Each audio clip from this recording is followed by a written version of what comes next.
शिव महापुराण की कथा कहती है पार्वती जी को उनके नाना जी के घर शिक्षा ग्रहण करने के लिए भेजा था। अगर तो कोई तुमसे पूछे कि पार्वती जी के गुरु कौन थे तो कह देना उनके नाना नानी पितरलोक में जो विराजमान थे वो उनके नाना नानी स्वयं गुरु थे पितृलोक में।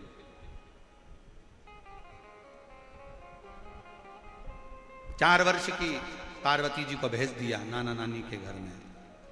नाना जी की गोद में एक दिन पार्वती जी बैठी थी, पितरों की गोद में बैठी थी, तो नाना जी ने पूछ लिया पार्वती से, गौरा कहते थे पार्वती, हिमालय सुता कहते थे पार्वती। पूछ लिया, ए हिमालय सुता, हे गौरा, आज तुम्हें नाना नानी की कैसे याद आ गई, कैसे आई? पार्वती जी कहने लगी, मेरे भैया को मारा गया है छल से और मुझे आपसे कुछ विद्या ग्रहण करना है। कहा, क्या विद्या चाहिए? चलो मैं तुम्हें लेकर चलता हूं। पितृ लेकर गए और समुद्र का वो पवित्र तट पर बिठाकर जो शिक्षा देना प्रारंभ करा। कुंवारी अवस्था में जो शिक्षा मिली वहीं पर कन्या कुमारी के रूप में मेरी मां जगत जननी दुर्गा भवानी विराज, शिक्षा की देवी के रूप में बल मिला। आखिरी में भाई का बदला तलवार से नहीं लिया गया, आखिरी में तलवार से बदला नहीं लिया गया, केवल वाणी से बदला ले लिया गया, वाणी से।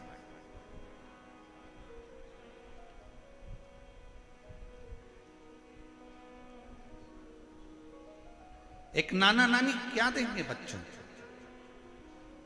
एक बेटी का बाप अपनी लड़की के कन्यादान में अगर कुछ देना तो हमारा निवेदन है कि वस्तु से ज्यादा ध्यान रखना अपनी बेटी के कन्यादान में।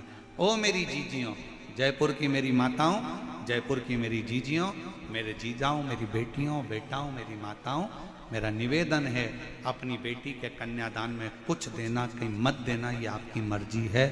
पर आज व्यासपीठ से ये सीख कर जाना कि मैं अपनी बेटी को अच्छे स्कूल में पढ़ाऊंगी, अच्छे कॉलेज में पढ़ाऊंगी, उसको अच्छी शिक्षा दिलाऊंगी, उसकी अच्छी एजुकेशन।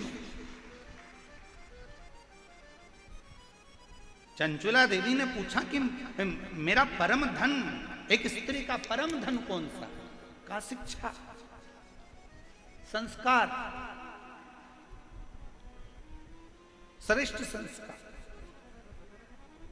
और शिक्षा की मूलता ही यह कहती है कि जहां विवाद हो रहा हो वहां से दूर हटते चले जाओ। शिक्षा की मूलता कहती है जहां बखाड़ा खड़ा हो, जहां विवाद हो रहा हो वहां से दूर हटकर भगवत भजन में अपने चित्त को लगाओ। इसलिए अभी आपको कथा में कहा, भगवान से अगर मांगना तो 2 चीजें भगवान से मांगना कि मेरी दवा और मेरा दुख, ये दोनों कम करते चले जाना, दोनों कम। दवा भी मेरी कम करिए और मेरा दुख भी कम करिए। ये दवा खाते खाते बहुत समय हो गया, मेरा दुख और मेरी दवा दोनों कम हो। उसी तरह वेद व्यास जी महाराज ने 18 पुराण की रचना करते समय शिव महापुराण को वो दवा का रूप दिया, वो दवाई बता दी शिव पुराण में। 18 पुराण में से शिव महापुराण को वो दवा बता दी कि ये दुनिया के कलिकाल का सारा दुख अगर कोई दिल से शिव महापुराण की कथा को जब सुन लेगा, दिल से जब वो श्रवण कर लेगा, तो उसकी जिंदगी में ना दवा की जरूरत पड़ेगी, ना कोई दुख आएगा और वो भगवान की भक्ति में लगा।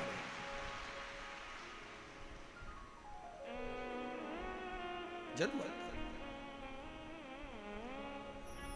कई लोग प्रश्न खड़ा करते हैं महाराज, बहुत सारे प्रश्न आते हैं, इतने प्रश्न खड़े करते हैं लोग बाग महाराज जी, इतना इतना प्रश्नों का वर्णन है। एक व्यक्ति ने प्रश्न करा बिहार में, अब बिहार तो बिहार ही है, तो वहां प्रश्न खड़ा कर दिया कि तुम कहते हो भगवान भगवान भगवान, भगवान तो दिखता ही नहीं है, भगवान तो नजर ही नहीं आता, कहाँ है भगवान, कहाँ है ईश्वर, वो दिखता ही नहीं। हम कहते हैं वो दिखता नहीं है तो भी वो दुख हर लेता है। आप सबने परीक्षा दी है? अरे बोलो तो जम के, कोई ना कोई परीक्षा तो दी होगी। परीक्षा हॉल में बैठते हो तो किताब दिखती है? जम के बोलो जरा। विज्ञान, गणित, अंग्रेजी, हिंदी, जिसका भी तुम एग्जाम देने के लिए बैठे हो, देखकर लिखने देते हैं?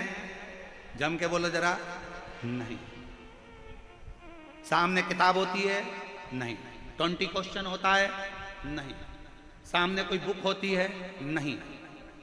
क्या करना पड़ता है? बिन देखे लिखना पड़ता है। जब बिन देखे लिखोगे तो रिजल्ट जो आएगा वो तुम्हारे पक्ष में आएगा। और मान लो सामने किताब रख ली और तुम लिखने बैठ गए तो क्या कहलाओगे? नकल चोटे। और तुम्हारा फॉर्म भरा जाएगा और तुम्हें परीक्षा से निकाल दिया जाएगा, तुम्हारा रिजल्ट नहीं आएगा और तुम्हें फेल मान लिया जाएगा। बोलो सही है कि गलत है? अगर तुमने देखकर लिखा तो तुम्हारा रिजल्ट बिगड़ गया। तुमने बस, तुम्हारे सामने किताब नहीं है, कुछ नहीं है, सामने कोरी कॉपी है और तुम उस कोरी कॉपी पर अपना याद किया हुआ लिख रहे हो, उसको याद कर रहे हो, तो जो रिजल्ट आएगा उसमें तुम पास हो जाओगे। देखकर लिखा तो नकल कहलाएगी, तुम्हें निकाल दिया जाएगा। अगली परीक्षा में बैठना, 1 साल तक तुम परीक्षा नहीं दे पाओगे, तुम फेल हो जाओगे। लोग कहते हैं तुम्हारा भगवान दिखता नहीं है, हम कहते हैं वो दिखेगा तो फेल हो जाओगे, अगर नहीं दिखता तो पास हो जाओगे। वो नहीं दिख रहा है तो पास हो, उसको याद करो। परीक्षा हाल में याद किया जाता है। साइन थीटा से कॉस थीटा पर कैसे जाना है, कैसे क्या करना है, ये ध्यान दिया जाता है।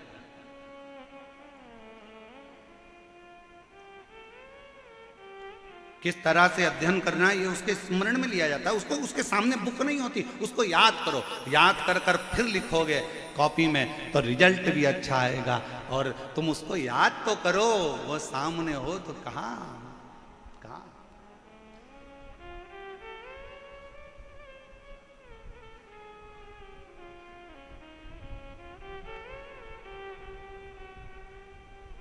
वो कहते हैं ना, बस एक आस उससे बंधी होना चाहिए। एक आस, एक आस उससे बंधी। वो तुझसे मिलने के लिए तेरी कसम, एक आस तुझसे मिलने के लिए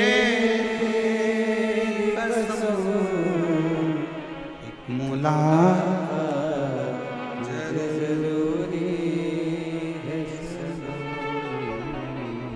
सही बताएं ना तो कल आप लोगों की दशा इसी गाने पर फिट थी। बिल्कुल यही गाना तुम्हारे ऊपर फिट हो रहा था। आंखों से आंसू ढल रहे थे महाराज। 3 दिन 4 दिन की कथा हो और बाबा हो दशा। बोलो कल आप लोगों ने कई जीजियों के आंख में ऐसे आंसू देखे होंगे जिनको कभी रोते नहीं देखा। वो भी कल शिव के लिए रो रहे थे। वो भी कल शिव, उनकी आंख में जल भरा। कितनी वो कहा, कितनी बेचैन हूं मैं यार से मिलने के। कितना कितना भीतर से उस परमात्मा को याद किया है, उस परमात्मा को याद किया, इतना याद किया उस परमात्मा को। बस इसीलिए सामने अगर कोई नहीं भी है उसका स्मरण कर लो, दिल से उसको पुकार लो। श्री शिवाय नमस्तु, श्री शिवाय नमस्तु, श्री शिवाय नमस्तु, श्री शिवाय नमस्तु, श्री शिवाय नमस्तु, श्री शिवाय नमस्तु। मात्र याद करो।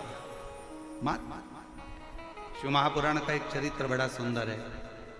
12 ज्योतिर्लिंग में से एक ज्योतिर्लिंग को जागृत ज्योतिर्लिंग कहा जाता है। कौन सा ज्योतिर्लिंग? जागृत। और वो जागृत ज्योतिर्लिंग किसको कहते हैं? तो कहा बाबा केदारनाथ जी को। मेरे केदारेश्वर बाबा को जागृत ज्योतिर्लिंग कहा जाता है। इसके प्रमाण कितने हैं? प्रमाण कितने? भविष्य पुराण का एक संवाद बड़ा सुंदर है जागृत ज्योतिर्लिंग का, स्मरण करिएगा जरा।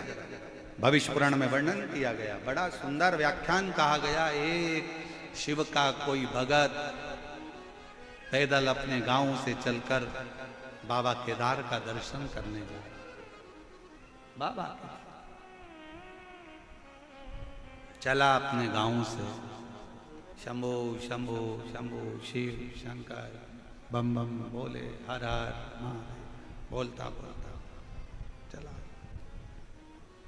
रास्ते में पैदल पैदल, अब तो यात्रा बसों से होती है, हेलीकॉप्टर से होती है, गाड़ियों से होती है, ट्रेनों से होती है। पहले लोग चारधाम करने अपने घर से पैदल चले जाते थे। पैदल चले, शिव का नाम लेकर चला। और भक्त जब भगवान शंकर का नाम लेकर जय केदार जय केदार जय केदार केदार केदार जय केदार केदार केदार जय केदार जय केदार जय केदार जय केदार चल।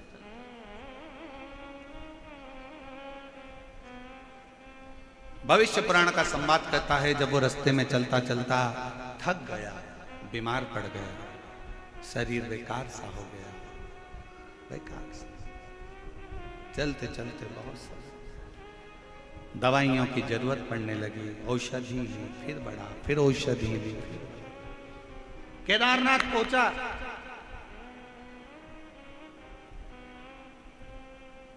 नीचे वाले कह रहे हैं जल्दी जाओ, आज केदारनाथ जी का कपाट बंद होने वाला, जल्दी जाओ। तेज चल रहा। केदार बाबा के मंदिर के प्रांगण में पहुंचने के लिए दौड़ पड़ रहा है, हाँ भरा रही है, औषधि शरीर को दे देकर चला रहा है। और केदारनाथ के मंदिर से कुछ ही दूर पर पहुंचा था और फिर बीमार पड़ गया, फिर औषधि की जरूरत पड़ गई, औषधि ली, फिर बढ़ गया। जब दरवाजे पर पहुंचा तब तक तो केदारनाथ का कपाट बंद हो चुका था, ताला लग गया था, चाबी चल दी थी।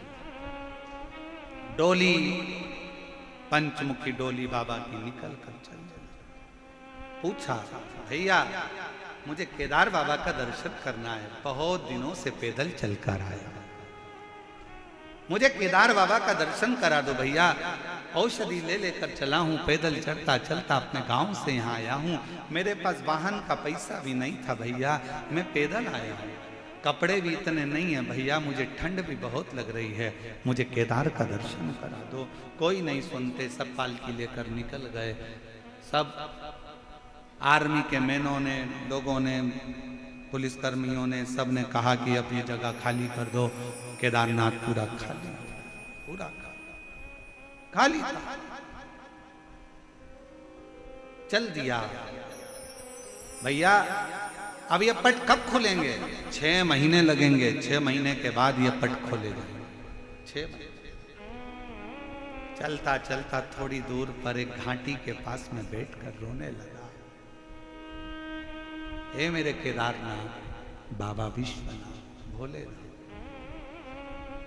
अब कैसे आऊंगा? शरीर इतना अनुकूल नहीं है कि मैं अगला दर्शन तेरा कर पाऊंगा, अब तो मैं मर जाऊंगा, अब शरीर में कुछ दम नहीं है, मैं तो तेरा दर्शन करूं। उतरते उतरते शाम होने लगी, आंखों से नीर बह रहा था। एक केदारनाथ का कंकर उठाकर उसने हाथ में रखकर रोते हुए उसी का आंसू से अभिषेक कर। शाम के समय मेरा भोलेनाथ एक संत का रूप रखकर, मेरे शंकर एक संत का,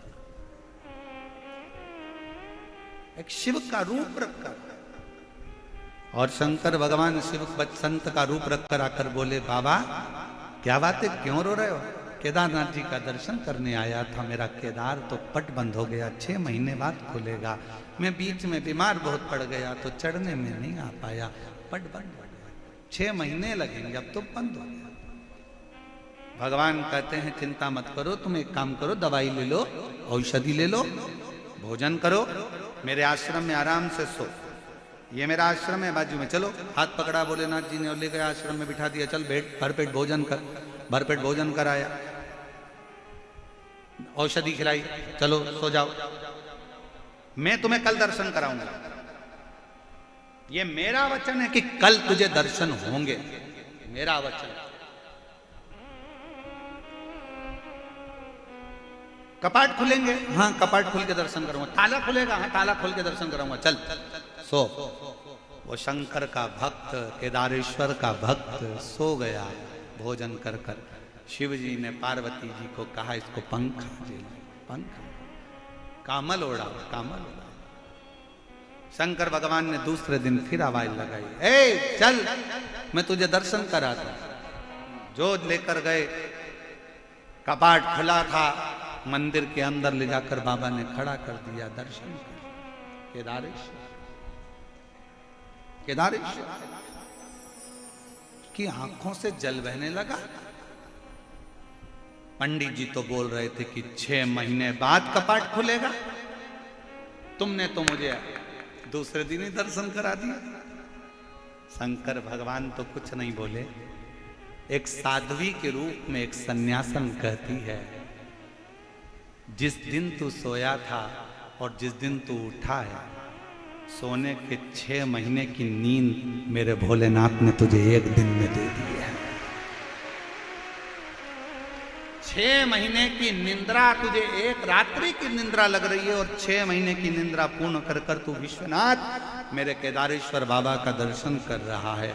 अगर विश्वास पक्का है, दुनिया में एक बात अपने अंदर उतार कर रखना, अगर तुम्हारी भक्ति और विश्वास अगर दृढ़ है तो तुम्हें मेरे शंकर के मंदिर ढूंढने के लिए नहीं जाना पड़ेगा।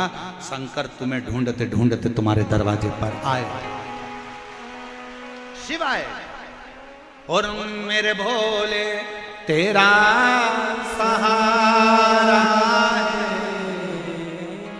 मेरे भोले तेरा सहारा है, मेरी नैया का तू किनारा है, मेरी नैया का तू किनारा है।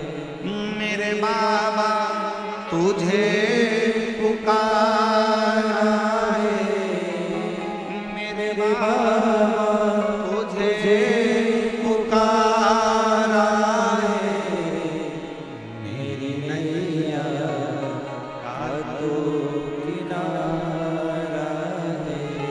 आप उसको बजते रहो, श्री शिवाय नमस्तुभ्यम बैठकर जपते रहो, तुम उसको पुकारते रहो, तुम उसके दरवाजे तक जाते रहो, तुम उसकी चौखट का स्मरण करते रहो। तुम्हारे घर के नजदीक में जो शंकर का मंदिर हो, सब दूर जाना छोड़ जाए, पर अपने घर के पास के शंकर के मंदिर जाना मत छोड़ना, वहां जाते रहो, जाते रहो, उसका फल मिलेगा। एक पत्र अच्छा है,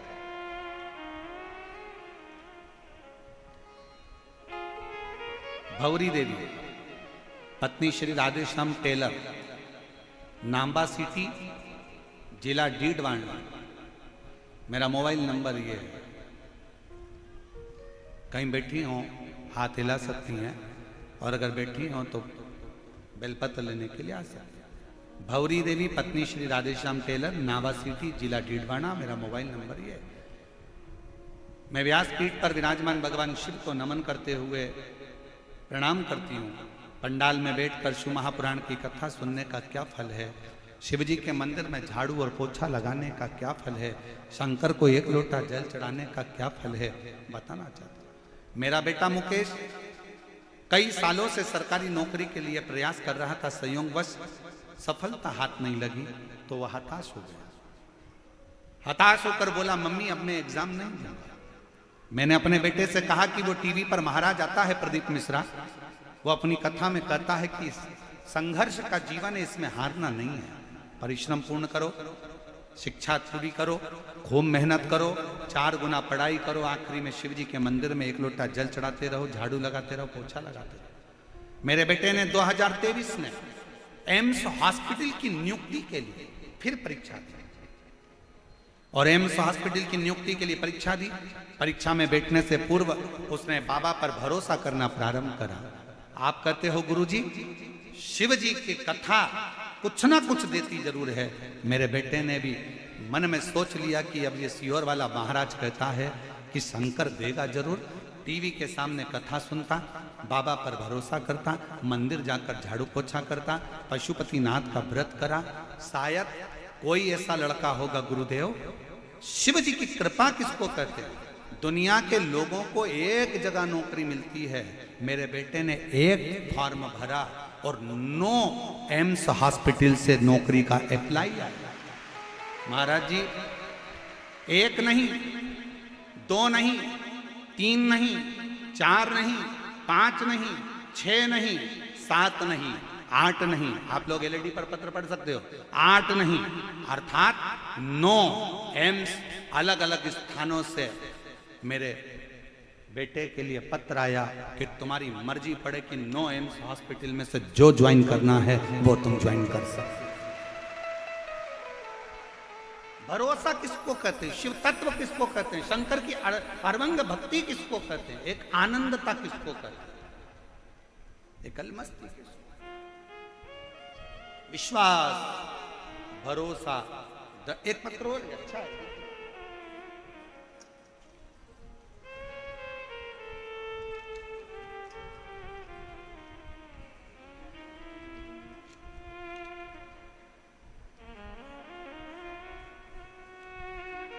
मेरा नाम कविता कंवर, पत्नी फूलदीप सिंह कंवर। मेरा मोबाइल नंबर ये है, निवासी तुंगा, तहसील बस्सी, जिला जयपुर, राजस्थान से। मेरा मोबाइल नंबर ये है।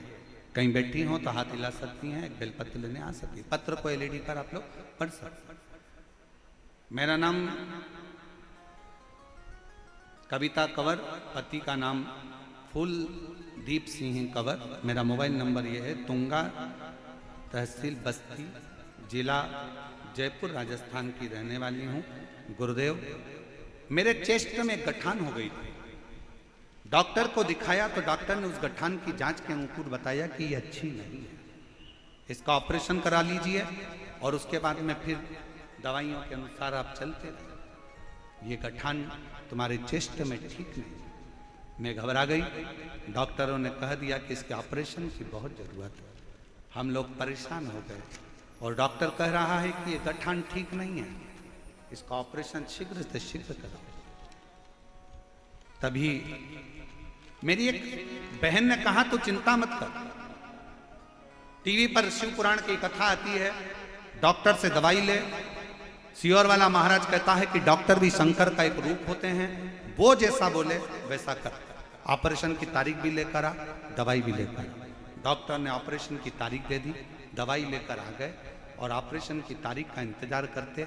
उससे पहले मेरी जीजी ने कहा कि अपन सब सीहोर चलते हैं, वहां से कंकर शंकर की पूजन कर कर रुद्राक्ष लेकर आते। रुद्राक्ष लेकर आए, पानी में गलाते, शिव जी को चढ़ाते, पानी पीते और बाबा के मंदिर में झाड़ू लगाती, पोछा लगाती, बाबा का श्रृंगार करती और बाबा का श्रृंगार कर कर जल लेकर नंदी के पास बैठकर शिव जी से प्रार्थना कर कर पी लेती। उसी जल को थोड़ा सा चेस्ट पर लगा लेती है। 5 बार मंत्र श्री शिवाय नमस्तुभ्यम का नंदी के कान में बोलकर आती और बाबा से कहती मेरी दुख को मिटाना, बड़ी बीमारी के चांस बताएं। बाबा ने ऐसी कृपा करी, जब मैं ऑपरेशन के लिए गई तारीख पर, उस समय डॉक्टर ने देखकर कह दिया कि आपको ऑपरेशन की जरूरत नहीं है, आपकी गठान पूरी तरह से गल चुकी है, आपको ऑपरेशन की जरूरत नहीं है, गठान गल चुकी है, आप घर जा सकते। एक शिव की भक्ति, एक शंकर की कृपा और एक आपका विश्वास, आपका भरोसा।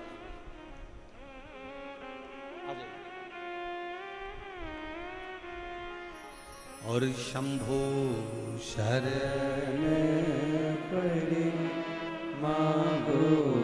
हमारे बीच में माननीय गोपाल शर्मा जी विधायक महोदय जयपुर क्षेत्र से, एक बार जोरदार ताली बजाकर उनका स्वागत।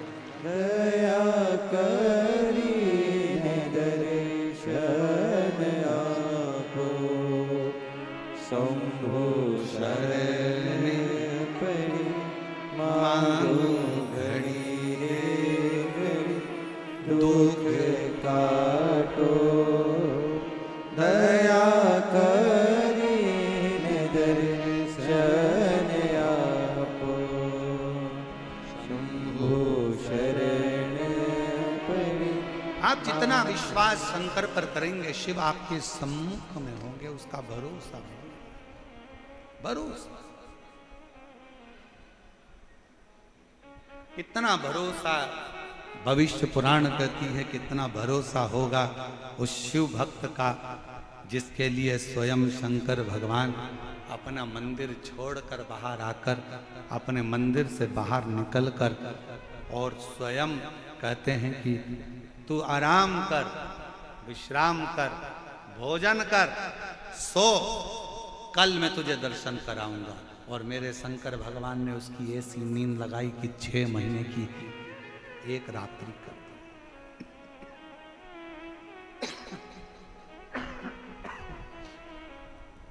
6 महीने की एक रात्रि कर दी और मेरे शंकर ने, मेरे करुणा सागर, मेरे उदार शिव ने कर दिया।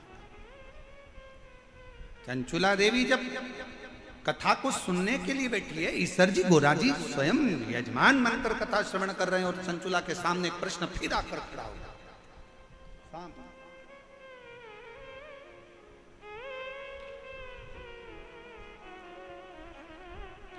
कहा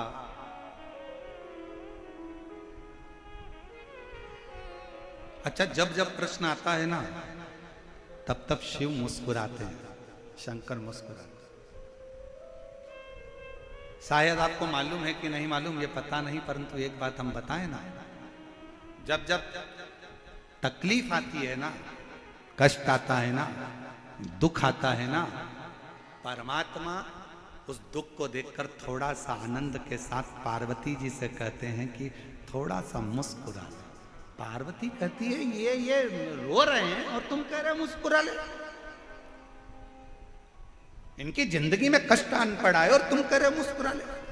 शंकर भगवान कहते हैं पार्वती जी, इसके दुख भाग्य में ढेर सारे लिखे हैं, अगर वो दुख इसके सामने आते जा रहे हैं, कटते जा रहे हैं और ये शंकर का नाम ले लेकर वो दुख काटती जा रही है, तो समझ ले कि आगे इसका रास्ता क्लियर होते चले जा रहा है, ये बढ़ते चले। क्यों चिंता करना, क्यों विचार करना, क्यों सोचना, करना। दुख आए थोड़ा सा घबराना नहीं है। कितना सुंदर कहा है, जब नया रास्ता आता है, नया मोड़ आता है, नया मोड़ आया तो तुम नए रास्ते पर आओगे, फिर नया मोड़ आया, फिर नए रास्ते पर आओगे, फिर मोड़ आया, फिर नए रास्ते पर आओगे। और जितने मोड़ आएंगे नया रास्ता मिलते जाएगा और एक दिन वो मोड़ रास्ता आपको अपनी मंजिल तक छोड़ आएगा। चलते जाओ, रुकना नहीं है, बढ़ते जाओ, ठहरना नहीं है, आगे चलते जाना है, रुकना नहीं है, बढ़ते चलो, चलते चलो, बढ़ते चलो। और कृपा की ना हो जो आदत तुम्हारी, तो सुनी ही रे आदत तुम्हारी, गरीबों के दिल में जगह तुम न पाते, तो किस दिल में हो इबादत तुम्हारी। जरा विचार करिएगा, कौन भजता, कौन भजता, कौन स्मरण करता, कौन भजता। आपकी कृपा है, आपकी दया है, आपकी करुणा है, आपकी वात्सल्यता है, आपका स्नेह है और आपकी वात्सल्यता, इसलिए ये सब कुछ हो रहा है। और सही कहे ना मेरी जीजियों, ओ मेरी जयपुर की जीजियों, मेरी बेटियों, मेरे बेटाओं, मेरी माओ, मेरे भाई, सत्य कहे ना, ये आपकी वात्सल्यता है, ये आपका प्रेम है शंकर के प्रति। इसलिए ये शिव महापुराण की कथा इसे दिव्य और भव्यता में चल और बहुत ध्यान देना महाराज, बचपन और पचपन ये दो अवस्था ऐसी होती है, इसको सावधानी से जीना है। कौन कौन सा? जम के बोलो, जम के बोलिए जरा। बचपन और पचपन। बचपन में कोई भी बात दिल में मत रखो, और उम्र 55 की हो जाए तो कोई भी बात दिमाग में मत रखो, तो आप जिंदगी मस्त जी सकते। 55 की अवस्था में जरा सी बात बहू ने ये बोला था और दिमाग में रख ली, बेटे ने ये बोला दिमाग में रख लिया, ननन ने ये बोला दिमाग में रख लिया, मामा जी बोले दिमाग में रख लिया, फूफा जी बोले दिमाग में रख लिया। 55 की अवस्था में जितना तुम दिमाग में भरते जाओगे तो अच्छे से जिंदगी नहीं जी पाओगे। यहां से सुना, यहां से निकाल। ये कानों में कुंडल काहे के लिए पहनते हैं? अरे जम के तो बोलो, कानों में कुंडल काहे के लिए पहनते हैं? और जैसे जैसे उम्र बढ़ती जाती है कुंडलों का जो छिद्र है वो बढ़ता चले जाता है। काहे के लिए पहनते हैं? पहनने का कारण केवल इतना है, फालतू की बातें आए तो इस कुंडल के छेद में से निकल कर बाहर चली जाए, अच्छी बातें आए तो हमारे कानों में प्रवेश करती चली जाए, तो हमारे जीवन का आनंद पता। बचपन और पचपन दोनों अवस्था समझने की है। बचपन में कोई बात दिल में मत रखो। बचपन में मेरी मम्मी ने बड़े भैया को बहुत प्रेम करा, मुझे नहीं करा, बचपन की बात बचपन में छोड़ दो। और 55 की जब अवस्था आ जाए, 55 की आयु, जितनी भी 55 साल के लोग यहाँ बैठे हैं और जो आस्था चैनल पर सुन रहे हैं, जो फेसबुक यूट्यूब पर सुन रहे हैं, जो कथा को श्रवण कर रहे हैं, 55 की अगर आयु आ जाए तो फिर बात को दिमाग में मत लेना। बेटे ने क्या कहा था, बेटी ने क्या कहा था, मामा ने क्या कहा था, फूफा जी ने क्या कहा था। आग लगे बस्ती में, जम के बोलो जरा, आग लगे बस्ती में अपन रहो। क्या सोचना, विचार नहीं करना अपने को, छोड़ देना ये विचार।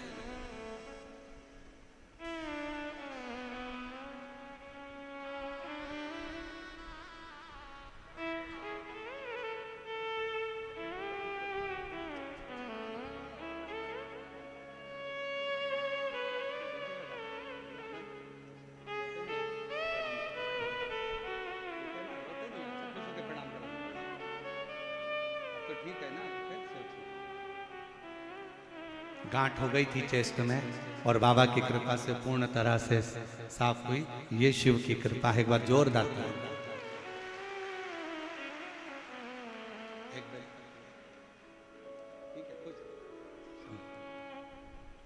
शिव तत्व किसको कहते हैं? समूह किसको कहते हैं?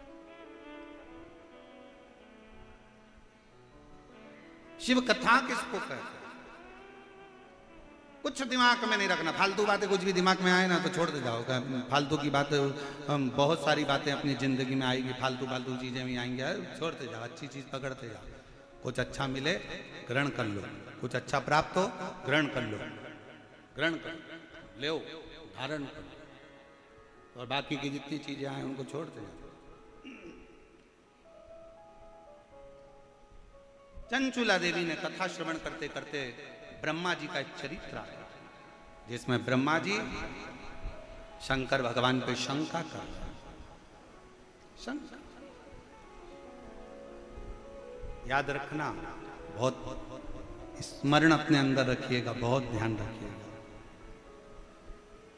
एक अपने परमात्मा पर, एक अपनी जन्म देने वाली मां पर, एक अपने पालन करने वाले पिता पर, और एक अपना घर छोड़कर जो तुम्हारे साथ कदम से कदम मिलाकर चल रही है वो अर्धांगिनी पर कभी शंका नहीं करना चाहिए। कभी शंका मत करो।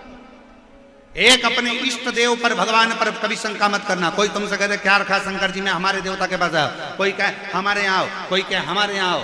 अपने भगवान पर कभी शंका मत करना, अपने पिता पर कभी शंका मत करना, अपनी माँ पर कभी शंका मत करना।